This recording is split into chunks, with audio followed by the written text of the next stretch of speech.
All right, we continue our Game 4 news conference with Tennessee. We are joined by head coach Tony Vitello, starting pitcher Marcus Phillips, and catcher Cannon Peebles. Coach will make an opening statement, then we'll go right into questions. Coach. Yeah, it's nice to have, you name it, donors, alumni, fans, administration that are very supportive of our team. I kind of recycled a message nonstop about this weekend when it's, get ready or get excited or good luck. Embrace the chaos because it is that time of year, and I don't know that it's that this game was more chaotic than the one before us, but both were kind of what you'd expect. All hands on deck as it relates to pitchers. A lot of good swings out of all four teams. Fortunate at the end of the day to be one of the teams that was able to win.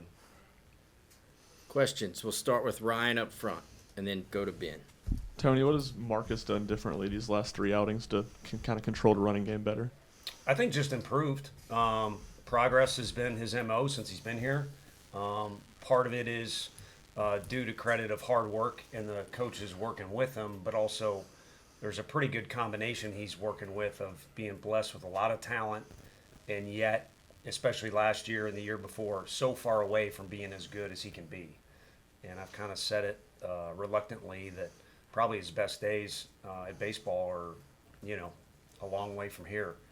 So that'll be good for pro ball stuff. But for now, it's just nice each time he goes out. Again, you don't always get the byproduct on the score that you want or the scoreboard shows it, but there's been significant progress. And that was, an area he's improving at and has improved at and has made progress. Marcus, Cincinnati's coach talked about how he could absolutely tell that you've been working on the running game the last couple of weeks. What have the last couple of weeks been like for you, and I guess how rewarding was it when you picked off Carrington there in the fifth inning? What was kind of going through your mind? Yeah, it was rewarding for sure. I mean, every out's important, but no, I've been working on it a little bit, every week, and it's something that I never really put a lot of attention towards. But as I've been working on it, I feel like I've been making some pretty good progress on it, and it's been showing. Carlos up front. Marcus, when did you know that your game was going to be this sharp, and what kept you motivated for the innings that you threw? When did I know? Man, I've always been a baller. I like to play. I like to be around the game. I've been around it my whole life, so just always being around the field and wanting to progress in my my abilities. I feel like that's kind of telling for how sharp my game could possibly be. But no, I was excited to go tonight, and we got a good crowd, and it was a fun win. To the back row. Coach, offensively, tonight Gavin Keelan with 4 hits. He's been great all weekend so far, obviously. And then Dean Curley was huge with the scoring. What have you liked out of those two guys? Well, Dean's the one that sticks out. He's just freed himself up to play, and he's done very well defensively. He's done well on the bases, and then the at-bats have been really good. And to be honest with you, it's kind of obnoxious. Like any kid you've ever recruited, if you're a recruiting coordinator, is guys hitting the ball hard but right at people, and that's probably an overused statement as a hitter. But he's hit a lot of balls hard that he hasn't got credit for in recent weeks. But he's doing it so often that he is getting some credit. So it's great to see. And then, Gavin is kind of this year's Billy a little bit. Billy was in such a great groove. He has the appendicitis thing pop up, and it kind of takes him out of his rhythm a little bit. I think Billy hit a homer in the first game back, but at the same time, it did take him, it's a sample size game. It took him a couple weeks to kind of get back into a groove, and I think Gavin's been very accepting of his new role at short, has played well there. The base running has been special out of Gavin, and I think he's most known because he can hit. Third row, Ben and Paige. Get a mic to you. Tony, there was obviously a lot of questions about Liam pitching this day, Marcus pitching that day. What went into your decision-making process, and I guess how rewarding was it for you, Marcus, to go out and pitch the way that he did today? Yeah, I mean, I'm just thinking through it as you say it. It's been a year of a lot of decisions to make. It seems like there's been more. There's a lot of 50-50, or this could work or that could work. But as it relates to the last 4 or 5 weeks of pitching, I don't say it arrogantly because I definitely don't have all the answers. But as coaches, at least putting our collective heads together, there was no doubt at all with kind of the vision we had is after the Auburn series, let's not ask too much of Liam. We knew the tournament might require somebody to come around quick, but we like it's a left-right combo, and it's gone well for us. And I'll take either guy in either situation. You guys have done it probably already, but there's been a bunch of weekends where one's better than the other, or one's our best guy out of the two. But it's a great 1-2 punch, and not really looking to go with strategy other than, like I said, didn't want to wear Liam out with the blister at the time, which is fine. And then he was asked to do a lot in a short amount of time with the Auburn thing, with the relief appearance. Front left with Eric.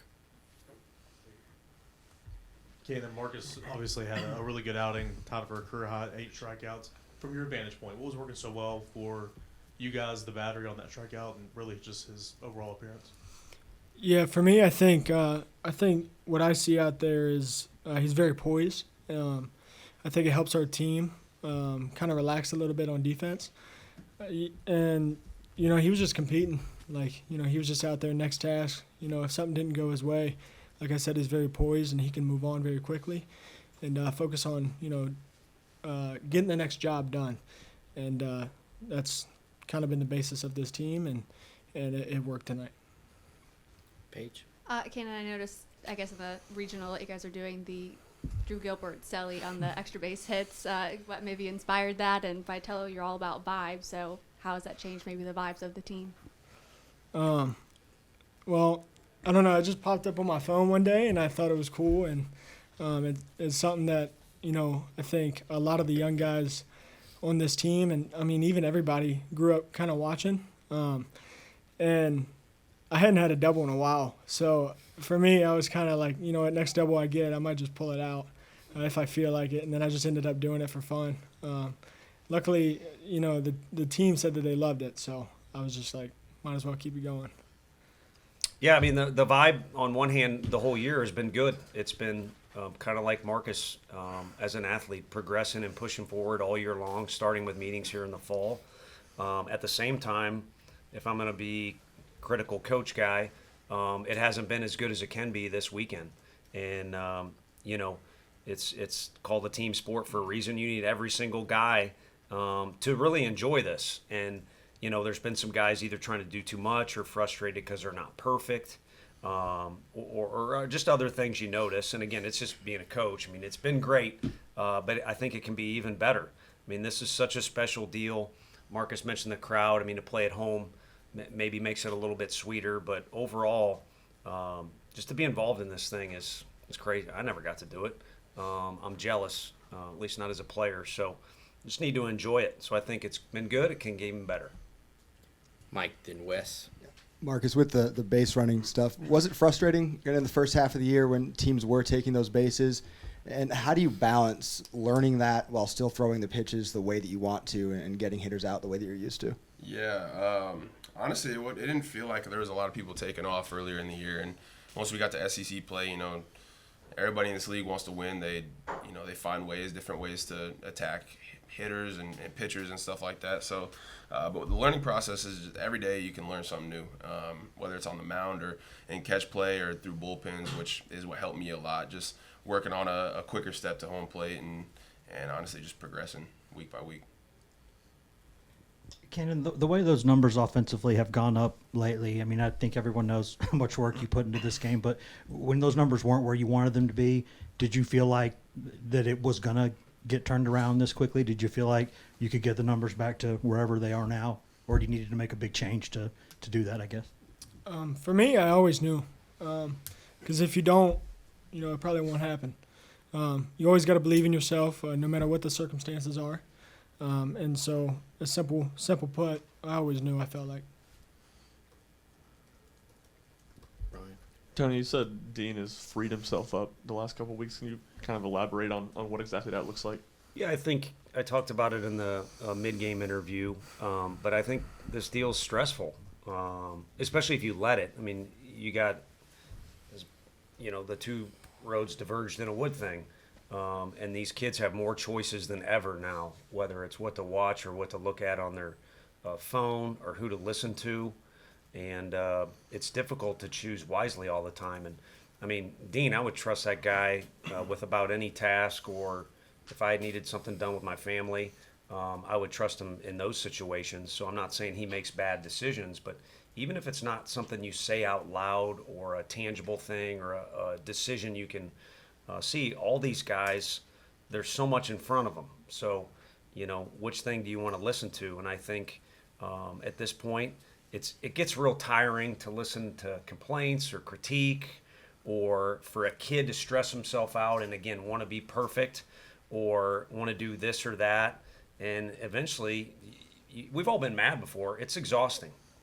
I can hold a grudge as well as anybody in the room, as can a lot of other Italians. It'll wear you out. So eventually you just say, I'm still mad, but I can't do this anymore. I'm over with it. So that's the best parallel I can think of a guy, and he's one case, but there's others too. I just want to play, man. It's kind of like Hunter Ensley. Not a lot of time left in a Vol uniform. Just wants to play. And it looks pretty good, even when it doesn't look good on the stat sheet for him. Third row. Cannon, looking back to where you were a year ago, what do you think the biggest difference between yourself and where you are now? Yeah, I think for me, it's just, eliminating distractions. We got a great team. We got a great vibe. I got a lot of great teammates behind me. And they've been a huge part of helping me out this year just by being good teammates and whatnot. But I think for me, it's just focus on, playing ball and competing. Getting the job done is very important to me. And I pride myself in it. And so, like I said, getting the job done has been my focus the whole time. And I think applying it and just staying with it has been the biggest part. Last two, Eric and Ben. Tony, do you like where you are pitching-wise heading into Sunday, and do you have a plan for tomorrow? No plan for tomorrow. I mentioned to the team, I don't even think we'll know whether we're home or away until that game is over with. We won't know start time, whether we're hitting on the field or in the cages. So I think the biggest thing for our guys, and obviously I think I said it, we won't know who we play.